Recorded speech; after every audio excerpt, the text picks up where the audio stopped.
Duchenne's muscular dystrophy, it's a little different form of muscular dystrophy. It really affects their ability to walk, then it's their ability to move. It causes their joints to like kind of lock up, their tendons. So we've done lots of like stretching with him and lots of physical therapy, but it's just a progressive disease that's terrible, and it really just diminishes their ability to be able to do things. And but it never diminished his fight. Turn his butt. Whoa. Okay. Maybe if we roll his head. It has a great attitude, and then through it all, like, we've seen him just slowly where his arms can't straighten out. So when they go to this degree, and then being able to lift up. So if he's on a table, he can eat, but if it's down here, he has to have help to eat. Bunch of does right there, and then there's that buck bedded. That one bedded looks maybe a little wider and taller, maybe. Oh, it's my dad. Yeah, he was impressed. We get See, when you get landowners that have seen a lot of big bucks, when they get excited, that's what you gotta pay attention. Landowner says, yeah, my dad got excited. All right. There's two good bucks, but one of them is heavier. Find me the heavy one, please. He's that big rock. I found this guy. Okay, the one with that rock right up, when you go right up to the left of it, then right up over.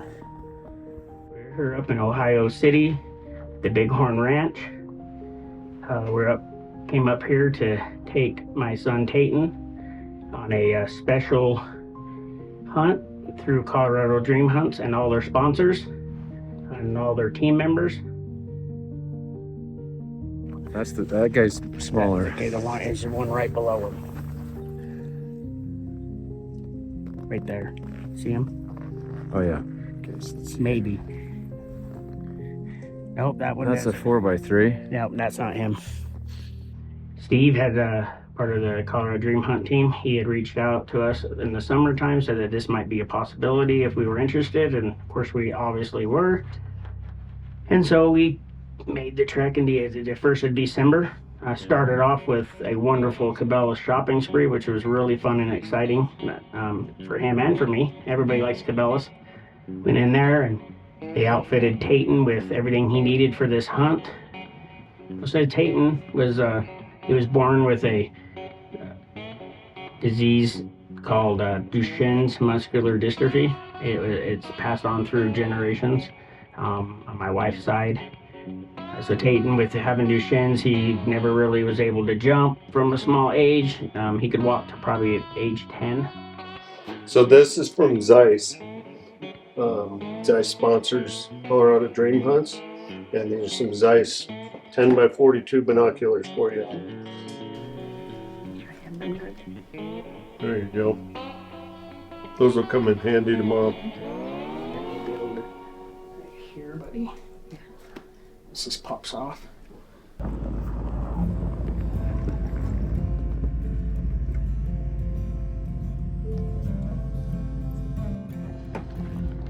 Nice and easy, friends. Not like that. Okay, here we're all good. Okay, we're gonna turn it. Sure. Good. He's on the seat. Oh, there we go. There we go. Perfect. Nice job, fellas. We are thumbs up ready. It's a little cold, but we got Tayten in the truck. Tayten in the trimmer. This disease will eventually affect all his other muscles in his body, including his heart, and it's just a progressive disease that ends up not being good for the child in the long run.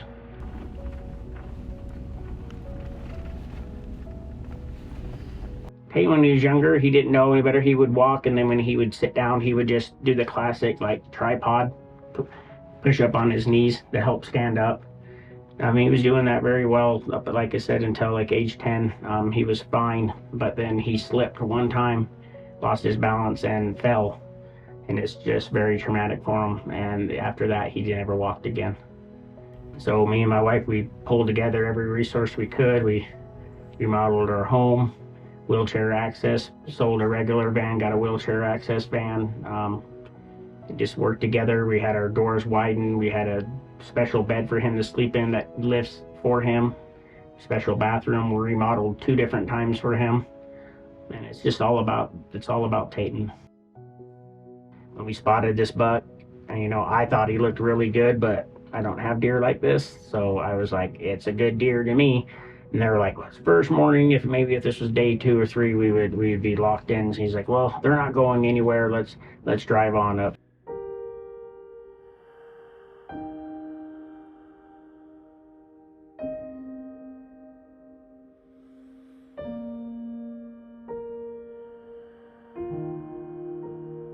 Thankful for Colorado Game and Fish issuing these 88 permits, which that gives them the ability to shoot from a vehicle. I mean, so our team members, they drive, they know where they need to be, they know where to get off the road, so it's safe for everybody else. But then he's able to shoot from a vehicle, able to get him on there, get his hand on the trigger, But that's another chore.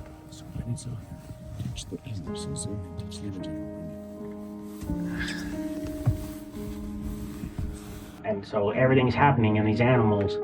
They don't really understand that we need them to stand still. And that's a chore. Even if they move 3 feet, it's readjust everything. And he can't just turn with the rifle. So we got to move the vehicle. If we have a bipod outside the truck, which is anchoring the weapon for Tayten, takes all the recoil away. And especially these guns are like set up special for him, but the movement, you can barely move maybe 3 or 4 inches either direction. Driving up the ridge, came up there ready, put the truck in 4 low, got up there, seen some deer moving, seen like 4 bucks. One was a nice 3x4, he was limping, and there was a couple other 5 points, and then a really good heavy 5-point, chasing does back and forth. Kind of did a trial run with the truck set up for Tayten. Kind of ran into some little issues, so it was good to have a nice trial run. It was a nice deer, but it's first day, so we're just easing into it and just trying to find the perfect setup for Tayten to be able to execute. And then, it gives us some more time to enjoy this beautiful country and some time to look over some animals and make sure that we're finding the right one for Tayten. And I think if we just keep at it, it'll line up. I'm just grateful to be out here and enjoying this God's country. It's beautiful. How's he looking, the spotter? I mean, he's good frame. 4x4. He's probably only 24 inches wide. He's not real heavy. Fourths are a little bit smaller, and his veins aren't real long. But he's a good frame deer. He doesn't have the mass. He's probably only a 4-year-old deer.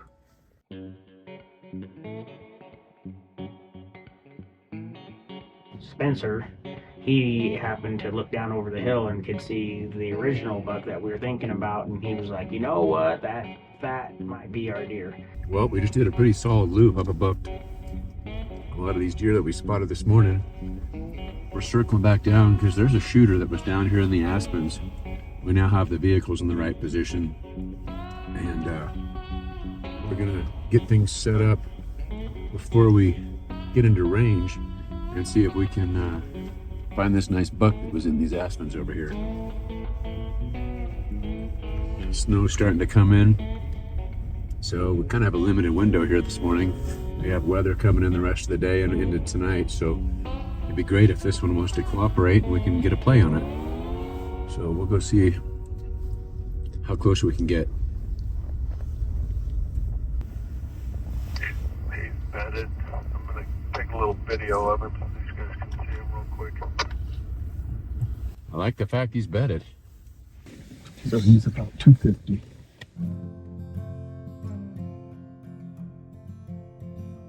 He's still bedded.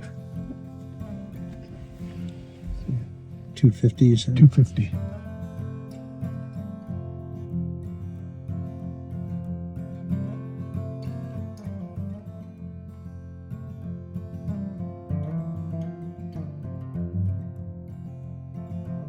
Tall, dead aspen, right underneath those rocks. He's bedded at the base of it. Right at the base. see it. Well, he's hard to see. I don't see him. But we Oh, he's going to the left. he's facing to the right. I see Body the to the, yeah. Yep. He's facing right, but he's like, yeah. He's moving his head.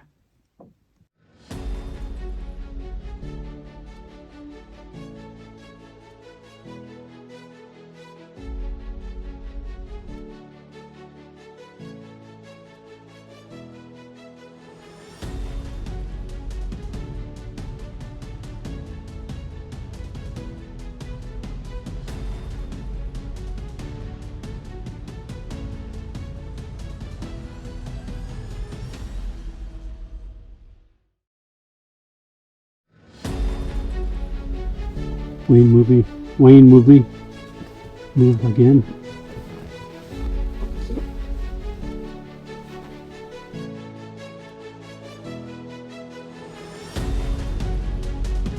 Here he comes. He's gonna follow those does. Yeah. He's got, if he moves to the left a little bit.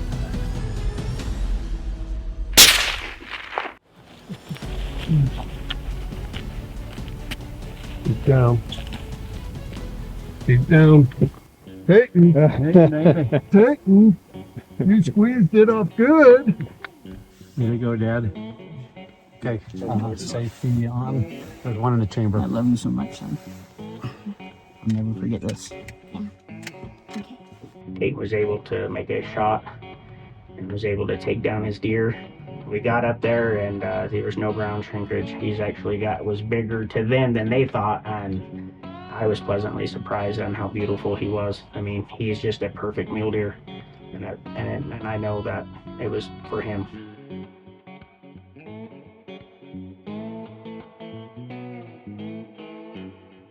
He's beautiful. Yeah, beautiful buck, man. Yeah. Some great forks. That's what you want. Yeah. Yeah.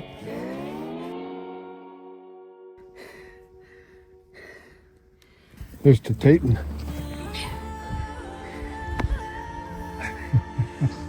Good job, guys. Good teamwork. Yeah. Tayten, for all his inabilities, there's no quitting him. He never complains. And for all the lives you guys touch on $100 Dream Hunts, the whole team, even Janelle, they're working the books, setting up the shopping spree and the food. You want to turn it and I'll just get him right in there. All right, man. Yeah, I think we got this. All right, nice and slow. Okay, you slide out. Dear Heavenly Father, thank you for this day, these people, going on this wonderful hunt, and getting this wonderful deer. To let some of the emotions out that you feel towards your son, and the gratitude for the people that it takes to do something like this, and all the wonderful people that's donated that we don't even know who's donated to these hunts. Mm-hmm. And the lives that it touches. It's more than just this part shooting a wonderful deer, but this deer is gonna memorialize what it means to be a father and teach your son. Mm-hmm. And then to see these other men treat us like family and help. And God says iron sharpens iron, and there's a lot of that out here. I just shot a good creature. Very good. We're thankful for everybody involved. Thankful for having a great cameraman that can capture this, because we'll have this for a lifetime. This will be something that me and my wife can watch and look back on, something special for my son. And then, having that deer mounted in the house, making all of mine look smaller. I'll just be able to remember how wonderful Tayten is, and we'll have that forever. It's a memory that'll last a lifetime. And I just want everybody to know that these kind of hunts are like healing in advance. Heals the soul. The sadness we feel is more out of great gratitude, and it's okay to be sad. I mean, you want the best for your kid, but when you see other people loving, it just warms your heart, and it means a lot to our family. And then I can't wait for his mom and sister to see what Tayten got. I mean, really, the whole this hunt about just being around people, that's what Tayten enjoys the most. They were just thankful for the experience, and for him to see these gentlemen all care about him. That it means so much to me as a father. Just the hunting community that I love so much reaches out for kids, and they're all just willing to help and do whatever for him, and it's very humbling. You heal a lot when you know your child is going through what he's going through, and it's hard for me and my wife knowing that we can't just fix our son, and just you want to do anything for your kid and you can't, but what you can do is you can be there for him. You can be his strength. You can take him to do things. You can be patient with him, and you let him know that he matters, and that's the blessing. That's the other side of it. We wouldn't want it any other way.